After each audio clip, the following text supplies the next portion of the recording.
اگر فتووں کی بات پہ آئے گا تو شیخ الہند رحمت اللہ علیہ کو غسل دیا جا رہا ہے، غسل دینے والوں کی نظر پڑی، پیٹھ پہ کمر پہ کالے کالے نشانات موجود ہیں۔ پوچھا گیا شیخ مدنی رحمت اللہ علیہ سے کہ حضرت شیخ الہند کی کمر پہ نشانات کیسے ہیں؟ جواب ملا کہ انگریز نے ترکستان کے مسلمانوں کو کافر لکھوا لیا تھا اور بے شمار لوگوں نے لکھ دیا تھا، حضرت شیخ الہند سے دستخط کرانا چاہتے تھے، کفر کے فتوے پہ دستخط کر دو۔ حضرت نے فرمایا میں اپنی جان کا قیمہ تو بنوا سکتا ہوں پر ایماندار کو کافر نہیں کہہ سکتا۔ نعرہ تکبیر، علماء دیوبند۔ آخری وقت حضرت شیخ الہند رحمت اللہ علیہ کا شاگردوں کی جماعت بیٹھی ہے، تھوڑا سا افاقہ ہوا، بے ہوشی سے رونے لگے۔ پوچھا حضرات نے کیا بات ہے؟ فرمانے لگے میرے دل کی تمنا میرے دل میں رہی، میری آرزو پوری نہ ہو سکی، میری حسرت نہ نکل سکی، میری تمنا تھی اللہ کی راہ میں میری جان کا قیمہ بنا دیا جاتا، مگر افسوس بستر پہ موت آ رہی ہے۔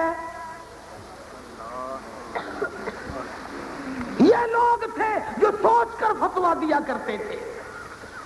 آج کوئی خیر المدارس سے قرآن یاد کر کے نکلے گا، کوئی قاسم العلوم سے یاد کرے گا، کوئی دارالعلوم سے یاد کرے گا، کوئی مظاہر العلوم سے یاد کرے گا۔ خدا کی قسم جب شیخ مدنی کی باری آئے گی، مالٹے کی جیل کی کوٹھڑی جہاں 18 سیر کھڑے کھڑے مکئی پیستے ہیں، ادھر چکی چلتی ہے، ادھر حسین احمد قرآن یاد کرتا ہے۔ کی فوج میں بھرتی ہونا حرام ہے، فتویٰ دیا شیخ مدنی رحمت اللہ علیہ نے۔ کراچی کیس میں لکھا ہے مولانا کو کراچی طلب کر لیا گیا اور افسر کہنے لگا مولانا کیا آپ نے یہ فتویٰ دیا ہے کہ انگریز کی فوج میں بھرتی ہونا حرام ہے؟ میرے جیسا ہوتا فوراً مکر جاتا، او ہو تسی میرے فتوے کا مطلب ہی نہیں سمجھے، فوراً چکر کاٹ لینا تھا۔ مگر یہ وہ تھا جس نے 4 سال تک شیخ الہند کے ساتھ رہ کر قاہرہ کے مالٹے کی جیل کی کوٹھڑی میں 18 سیر مکئی پیسی، خدا کا قرآن دیا ہے۔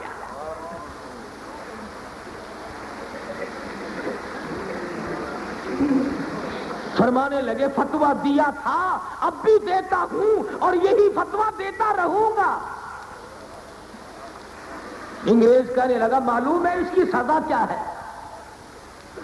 فرمایا سزا دینا تیرا کام ہے، سزا جھیلنا میرا کام ہے۔ اصل تو میرے جتنے اکابر بھی گزرے ہیں یا موجود ہیں الحمدللہ میرا دامن موتیوں سے بھرپور ہے۔ یہ اکابر جو تھے اللہ والے، ان کا اتنا اونچا مقام کہ رات کو مصلی پہ عابد تھے، صبح کو اٹھ کر کے جہاد میں مصروف ہو کر مجاہد بن جاتے ہیں۔ جاؤ شاملی کے میدان سے پوچھو حافظ ضامن شہید کہاں ہوئے؟ مولانا قاسم نانوتوی رحمت اللہ علیہ کی پیشانی میں گولی لگی، انگریز نے ماری، لہو کی دھار دور جا کے پڑی، نظر جواب دے گئی۔ حضرت گنگوہی نے دیکھا، پوچھا مولانا کیا ہوا، بیٹھ کیسے گئے؟ فرمانے لگے مولانا میری نظر جواب دے گئی، میری پیشانی میں گولی لگ گئی۔ حضرت گنگوہی آگے بڑھے اور درود شریف پڑھ کے دم کر دیا اور ہاتھ پھیر دیا۔ حضرت نانوتوی فرماتے ہیں ادھر گنگوہی نے ہاتھ پھیرا، دم کیا، ادھر میری پیشانی میں خراش بھی باقی نہ رہی۔ نعرے بہت آگے تھے۔ اور جب تم ہم سے پوچھو گے میں مجاہد پیش کروں گا، شاملی کا میدان تمہیں دکھلاؤں گا۔ جعفر تھنیسری رحمت اللہ علیہ کو لاہور کے میدان میں جو لایا گیا، مولانا حمید اللہ پٹنہ والے، مولانا جعفر تھنیسری، مولانا یحییٰ صورت والے، 3 عالم دین کو 20 سیر لوہا پیروں میں ڈال کر چابک مار مار کر انگریز لاہور دھکیل کے لایا۔ یہ سودا کرنے والے نہیں۔ مولانا جعفر تھنیسری رحمت اللہ علیہ فرماتے ہیں ہمیں اطلاع ملی کہ صبح تینوں کو پھانسی آئے، رات کا وقت تھا اور تو ہمارے پلے کچھ نہ پڑا، گھاس کھڑا ہوا تھا، ہم نے تن کے چبا کر روزے کی نیت کر لی۔ اللہ کے حضور میں روزہ دار ہو کے جانا چاہیے۔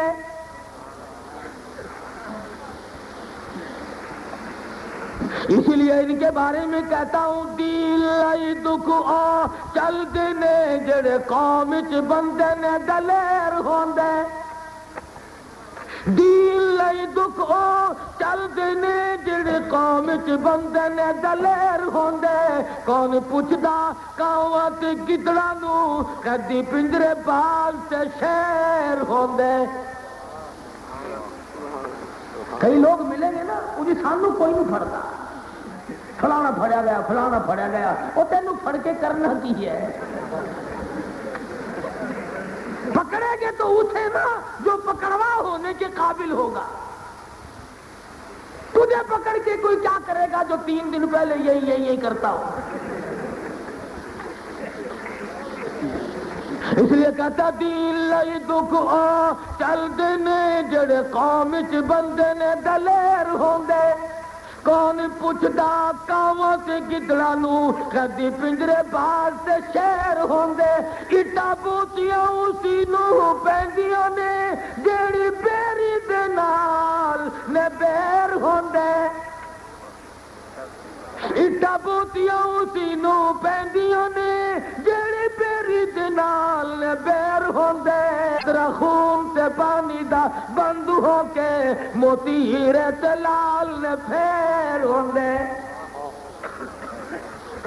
پھلدار درخت بنو گے وٹے جلنے پہ،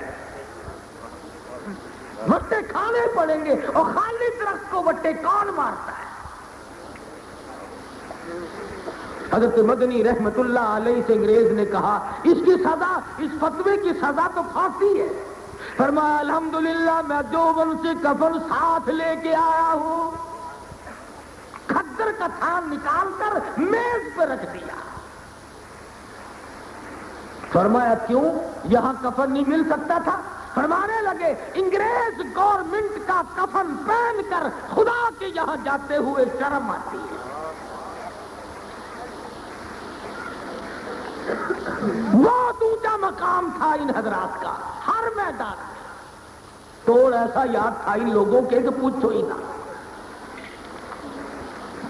اب تو لوگ قرآن کریم اور حدیث رسول کریم صلی اللہ علیہ وسلم کے مقابلے میں گپ بنا لیتے ہیں، بس ایمان وہی متزلزل ہو جاتا ہے۔ کئی لوگ تقدیریں پوچھتے پھرتے ہیں ادھر ادھر۔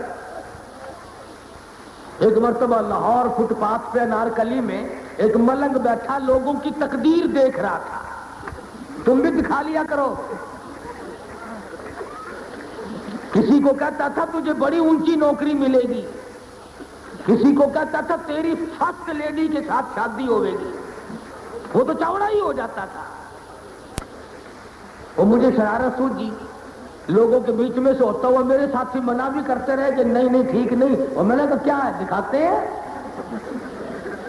لوگوں سے آگے بڑھ کر کے میں نے بھی ہاتھ کر دیا، میں نے کہا سائیں جی دیکھو ذرا میری شادی ہو جائے گی؟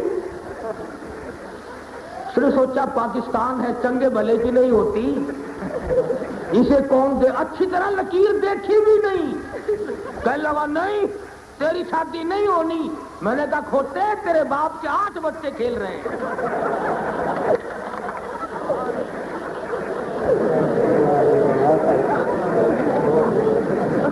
سارا میلہ بگڑ گیا اس کا، یقین کرو اللہ والوں کا اثر ہے سارا۔ حضرت تھانوی رحمت اللہ علیہ کے شہر تھانہ بون میں ایک پنڈت آ گیا اور کہنے لگا نجومی ہوں، کل کی بات بتاتا ہوں، کل کی بات بتا دوں گا جو ہونے والا ہے۔ کسی نے آ کر کے حضرت سے کہا کہ حضرت ایک پنڈت پھرتا ہے، وہ فرمایا جلدی پکڑ کے یہاں لاؤ۔ پنڈت کو گھیرے میں لے کر حضرت کے اعلیٰ کھڑا کر دیا۔ حضرت نے پوچھا پنڈت جی کیا بات ہے؟ کہنے لگا جی میرے پاس علم نجوم ہے، فلاں ہے فلاں، میں کل کی بات بتا دیتا ہوں کیا ہوگا۔ حضرت کے پاس ایک سوٹا رکھا تھا، فرمایا یہ بتا یہ تیرے سر میں لگے گا کہ نہیں؟ اب اس نے سوچا جو ہاں کر دی تو پرے کو رکھ دیں گے، نہ کر دی تو پٹاخ کر کے مار دیں گے۔ کہنے لگا حضرت اس کا تو پتہ نہیں. فرمایا گدھے جو آنکھوں سے چھوٹا نظر آ رہا ہے اس کا پتہ نہیں اور کل کی باتوں کا تجھے کیسے علم ہو گیا؟ خدا کے بندوں کچھ انصاف کرو, اپنے دل میں انصاف کرو, کچھ جا کر دیکھو, قبر میں جانا ہے آخر. اس لیے اچھے ولیوں کی, اچھے پیروں کی شناخت کرو, پہچان کرو. اللہ پاک مجھے اور آپ کو سچا عمل کرنے کی توفیق عطا فرمائے. وآخر دعوانا ان الحمدللہ رب العالمین.